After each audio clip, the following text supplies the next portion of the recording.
Bonjour à tous et bienvenue dans cette vidéo. Pour ceux qui ne me connaissent pas, je m'appelle Joël, je propose des vidéos par rapport à la ville de Québec et la belle province du Québec en général. Donc que ce soit des sujets sur l'immigration, des sujets du quotidien, des petits vlogs, plein d'informations, des activités à faire en famille, des activités peut-être un peu plus sportives, des payantes, du gratuit, enfin voilà, tout ce qui touche à Québec et ce qu'on peut y faire ici, puis comment venir. Donc voilà, ça me fait plaisir de vous accueillir sur cette chaîne. Pour les anciens, je dirais, abonnés, eh ben j'espère que tout va bien. Aujourd'hui, on se retrouve dans le parc Chauveau. C'est un parc que j'aime bien en fait, avec une belle balade le long de la rivière là, qui fait du bruit là aujourd'hui. Elle est plus gelée, parce qu'on est dans des températures un peu plus printanières, je dirais. En tout cas, on est en positif. Là, il fait 4-5 degrés, donc la rivière n'est plus gelée. Et puis voilà quoi. Je me suis dit que ça faisait longtemps que j'avais pas fait un vlog en extérieur, donc pourquoi pas refaire ça. Comme d'habitude, j'ai ma petite liste de sujets, elle est assez longue, donc on perd pas de temps. Allez, c'est parti. Vous n'êtes pas sans savoir le contexte géopolitique qu'il y a en ce moment pour le Canada, et puis en l'occurrence pour nous, un peu plus pour le Québec. C'est... je sais pas, c'est un film, on sait pas trop comment ça va évoluer. Moi j'avoue que je me tiens pas forcément au courant, enfin plus au courant. Il y a tellement d'informations qui arrivent d'un instant à l'autre et puis qui sont contradictoires et puis c'est reporté, enfin je parle des taxes et des choses comme ça. En tout cas, la seule chose que je sais, c'est que c'est bien la merde quand même. Moi j'avoue que je suis quand même un petit peu inquiet pour le côté économique. Je sais pas trop vers quoi ça va. J'espère que le changement de Premier ministre au Canada, là, Justin Trudeau a démissionné et moi je trouvais qu'il avait fait quand même des bonnes choses. En tout cas, il avait tenu assez fort par rapport à ce qui se passe aux États-Unis. Là, on a maintenant Mark Carney qui a pris la relève. Je le connais pas du tout. Je sais pas de quel parti il est, je sais pas d'où il vient, quel est son historique, etc. En tout cas, j'espère qu'il va faire aussi bien, voire mieux que Justin Trudeau. Là, ça fait déjà 1 ou 2 semaines là qu'il a pris la suite de Trudeau et puis... tiens, ça faisait longtemps ça, les corbeaux. J'espère que ça va aller dans le bon sens. Il y a aussi Doug Ford, donc le Premier ministre de l'Ontario, qui tape un peu du poing sur la table, avec François Legault, son homologue québécois, enfin du Québec en tout cas. Donc ça bouge beaucoup. Je sais pas trop vers quoi ça va. En tout cas, vis-à-vis de moi, j'ai l'impression qu'il n'y a pas d'impact pour l'instant, tant en termes d'immigration qu'en termes budgétaires. J'ai pas vraiment fait attention à s'il y avait une augmentation du budget au niveau de l'épicerie. Je vais faire un peu plus attention. En tout cas, moi, ça a changé ma façon de consommer. Je regarde un petit peu plus pour tout ce qui est produit du Canada et puis du Québec même, fabriqué ici ou en tout cas avec une part canadienne dans le produit. C'est pas forcément évident pour tout, mais c'est ça.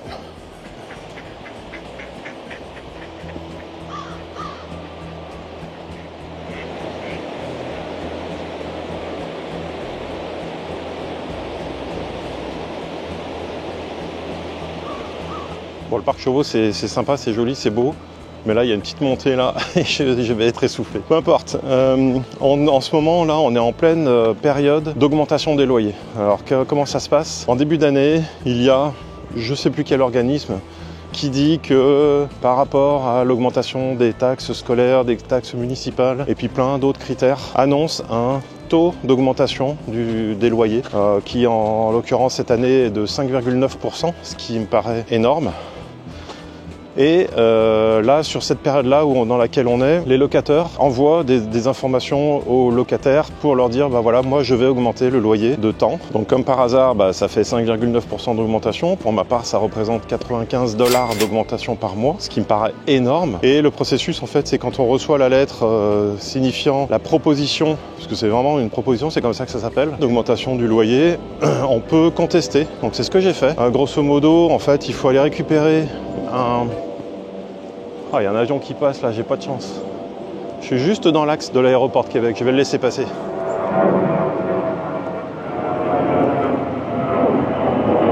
Je disais donc, il faut aller sur le site du tribunal administratif du logement, le TAL, TAL, pour récupérer un formulaire dans lequel on dit soit on accepte, soit on refuse et on quitte le logement, soit on refuse et on reste dans le logement. Donc moi c'est ce que j'ai fait. Je ne compte pas déménager encore. Là je viens d'arriver à mi-novembre. Ça doit faire 6 mois que je suis dans le logement. J'ai pas envie de repartir au 30 juin. Donc j'ai dit que je refusais l'augmentation. Et ensuite, il faut donner cette enveloppe, ce courrier-là au locataire. Et lui-même maintenant a 30 jours pour saisir le tribunal et justifier en fait son augmentation. Et moi, je vais dire pourquoi je refuse cette augmentation. Voilà, c'est un petit peu un bras de fer et puis après c'est une évaluation de la part du tribunal. La procédure est gratuite dans un premier temps. Pourquoi dans un premier temps? Tout simplement parce que le locateur, quand il va saisir le tribunal pour défendre son dossier, pour lui c'est payant. C'est 90 $, en l'occurrence pour ma part, ça dépend du montant du loyer. Et en fonction de ce que le tribunal va décider, potentiellement ils peuvent dire que le locataire, donc moi, doit rembourser les frais au locateur. Donc c'est un petit peu un petit coup de poker. Là je mets on va dire 90 $ sur la table pour éviter de m'en avoir 95 par mois. On va voir si ça passe, je donnerai le résultat. J'ai espoir quand même, mais rien n'est gagné. On est aussi dans une période de déclaration des impôts, donc on a jusqu'au 30 avril pour déclarer ses impôts. Personnellement, je passe par un comptable, je recommande très fortement de passer par un comptable. Déjà d'une, parce que ça simplifie les choses. En plus au Québec, on doit faire double imposition au niveau fédéral et au niveau provincial. Voilà, ça me coûte 92 $ plus taxes. Moi j'estime que pour ce prix-là, autant ne pas s'embêter. On récolte toutes les informations, le mien est vraiment super, il est proactif, il est très bien organisé, etc. Et ça permet de pas s'embêter, il fait tout le travail, il nous fait la remise des impôts, il va chercher le moindre dollar qu'il peut aller récupérer. Pour vous donner un ordre de grandeur, la première année, il m'a permis de récupérer à peu près 5 000 – 6 000 $ sur mes impôts. La deuxième année, c'était un petit peu moins. L'année dernière, encore un petit peu moins. Ça, c'était aussi par rapport au télétravail auquel j'avais droit vis-à-vis du Covid. Là, maintenant, c'est plus possible. Mais malgré tout, il y a quand même des choses à aller récupérer et c'est un casse-tête. Donc, je préfère le laisser faire. Il fait ça très bien. Et puis, voilà, au moins, il y a un suivi en plus d'année en année. Et puis, moi, j'ai le mail comptable depuis que je suis là, depuis la première déclaration en 2022. Et puis, c'est ça. Donc, un comptable, je le recommande très fortement. Et puis, au moins, comme ça, on n'est pas embêté. Oh, c'est dangereux là où je vais là.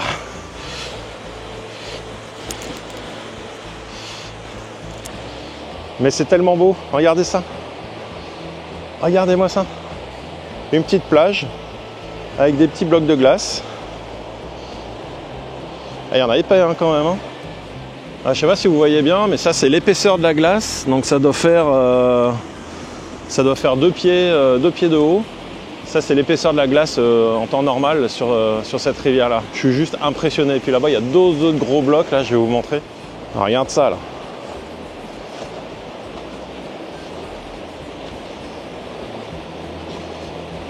Ça, celui-là, je ne le bougerai pas.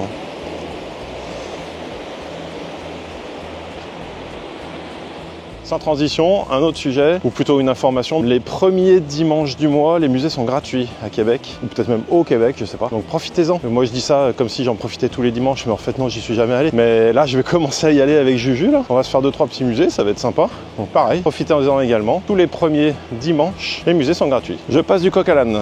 Là, on sort de l'hiver, donc le printemps arrive, et voire même l'été, on espère. Normalement, dans la logique des choses, c'est ça. Et je vous propose un petit bon de réduction de 4 $. Alors, c'est pas moi qui ai fait de partenariat ou je sais pas quoi, mais voilà, un petit bon de réduction de 4 $ sur des glaces. Donc, c'est les glaces Chapman. Donc là, il y a juste en fait à s'inscrire et puis vous le recevez par la poste. Il faut s'inscrire avant le 30 juin. C'est un seul bon par adresse postale, par famille. Et voilà. Donc, je vous mets le lien là dans la description. Inscrivez-vous. 4 $, toujours ça de prix pour des glaces.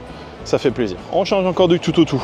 Au niveau des médecins, je m'étais dit en fait que c'est vraiment différent de la France, à savoir que quand en France on va chez le médecin et nous prescrit des médicaments, il nous donne donc une ordonnance, ensuite on va à la pharmacie et avec un peu d'espoir, la pharmacie a tous les médicaments dont on a besoin. Ici en fait ça se passe pas du tout la même façon, c'est-à-dire qu'on va chez le médecin, quand bien même on est un médecin de famille ou même un spécialiste ou peu importe, c'est le médecin qui envoie l'ordonnance à la pharmacie de notre choix, donc c'est généralement, on est enregistré dans une pharmacie où on a une pharmacie préférée à côté de chez soi. Et puis la pharmacie vous prévient quand tous les médicaments sont là. Et comme ça, quand vous allez à la pharmacie, vous avez tous vos médicaments et vous n'avez pas besoin de repasser une deuxième fois si jamais ils ne les avaient pas tout de suite. Donc le système est plutôt cool, moi je trouve. Ça fluidifie.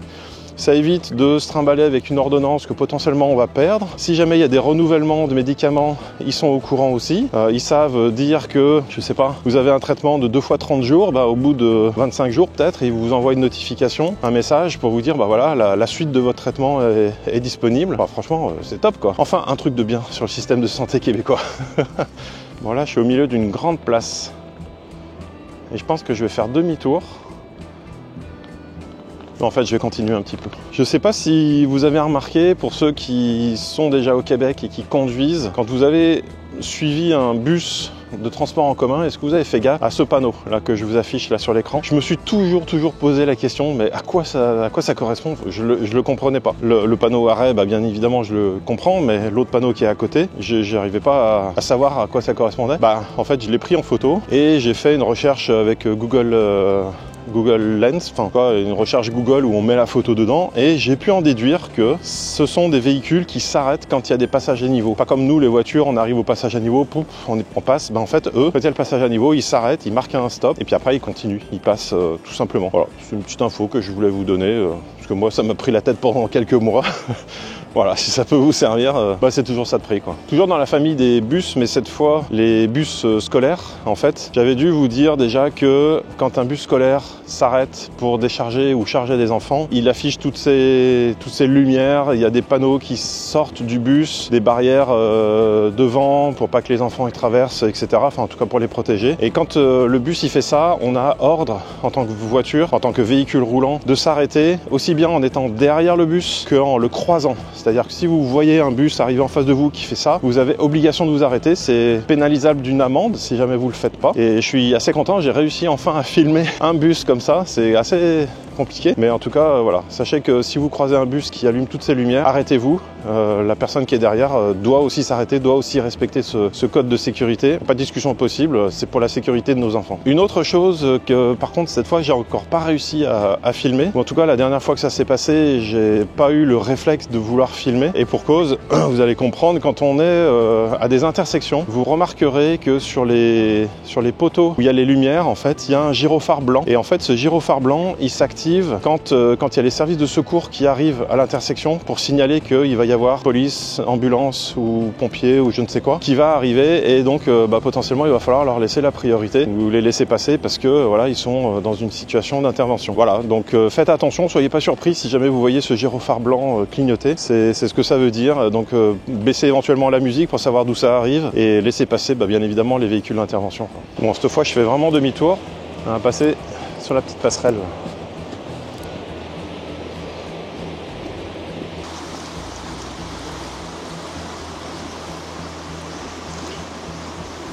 Est-ce que vous saviez qu'à Québec, il n'y a qu'un seul tunnel autoroutier? Eh ben en fait, ouais, c'est une chose sur laquelle je me suis aperçu. C'est-à-dire que dans les grandes villes, souvent, par exemple Montréal, il y a beaucoup de tunnels souterrains pour la circulation, pour les voies rapides, etc. À Québec, il y en a un et il est vraiment tout petit. Parce que même quand on est à l'entrée du tunnel, on voit la sortie.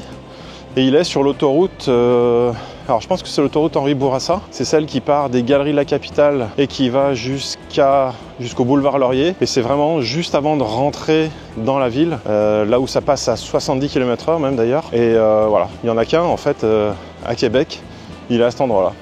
Petite anecdote comme ça, qui passe bien dans une discussion si vous voulez épater vos copains en parlant de Québec.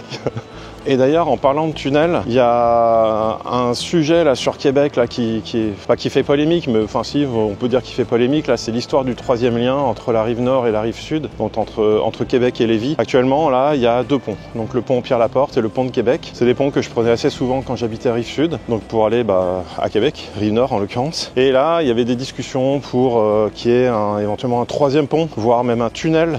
Et là, le dernier projet, c'est un pont. Il y a 4 études en cours là, qui se situeraient pour Québec dans le Petit Champlain, vers le Petit Champlain, et qui iraient vers le centre de Lévis, en tout cas vers Quai-Paquet, quelque chose comme ça. Si j'arrive à retrouver la carte là des projets, je vous l'afficherai. Et en fait, il y a 4 études différentes, 4 ponts différents qui sont envisagés, dont un qui est quand même assez loin de la ville de Québec, en direction de l'île d'Orléans, donc qui serait un pont assez énorme, sous le format de le pont de San Francisco là, le Golden Gate. Personnellement, je suis pas contre un troisième lien, c'est pas ça le souci. Mais un pont à cet endroit-là, j'ai peur que ça dénature complètement le visage de Québec, avec le château Frontenac là qui fait face au Saint-Laurent, puis l'île d'Orléans, etc. Avoir un pont là au milieu de ça, Je sais pas, pour l'instant j'ai du mal à m'y faire. J'ai pas vu de simulation de pont en photo ou quelque chose comme ça. J'ai juste vu les projets avec les tracés potentiels de ces 4 ponts. Voilà, on va voir. Dites-moi ce que vous en pensez, vous. Je sais que ça simplifierait la circulation, quoi, ça désengorgerait les 2 premiers ponts. Pour ceux qui habitent au centre de Québec et au centre de Lévis, bah, ça serait plus simple, c'est sûr, parce que le traversier, je pense qu'il n'est pas capable de prendre toute la population, toutes les voitures, en tout cas aussi rapidement que les automobilistes souhaiteraient. Donc oui, ça peut simplifier. Est-ce que ça va dénaturer ? Moi, j'en ai quand même bien peur, quoi. Il faudrait pas qu'il soit devant l'île d'Orléans. En tout cas, moi, personnellement, je préférais que la vue à partir de la terrasse du Ferin et que cette vue-là soit dégagée et puis qu'on perde pas cette identité visuelle qui fait que déjà le château Frontenac, c'est le château c'est l'hôtel le plus photographié au monde. Bon, bah ça fait pas mal de petits sujets, ça. J'espère que vous aurez apprécié, appris des choses aussi, que ça vous a été utile. Si c'est le cas, bah mettez un petit pouce là. Pour les non-abonnés, bah je vous attends, hein, parce qu'il y a des vidéos comme ça, il y en aura d'autres. Et puis sur plein d'autres sujets différents. En fait, c'est des sujets qui me viennent au quotidien et puis je les note et puis à un moment donné, quand j'estime en avoir suffisamment, pouf, je vous fais une petite vidéo. Des fois, c'est aussi des sujets qui sont proposés par rapport à des questions. Donc si vous avez des questions sur aussi bien les sujets de cette vidéo que d'autres sujets, bah n'hésitez pas, faites-vous plaisir. Quant à moi, je vais vous proposer 2 petites vidéos. Donc ça va être la vidéo qui va être normalement ici, si je me trompe pas, ou plutôt à l'horizontale, et une un peu plus en diagonale. Le bouton en bas, c'est pour s'abonner, c'est gratuit pour vous, moi ça me fait plaisir. Et puis voilà. Puis je vous dis à bientôt. Salut!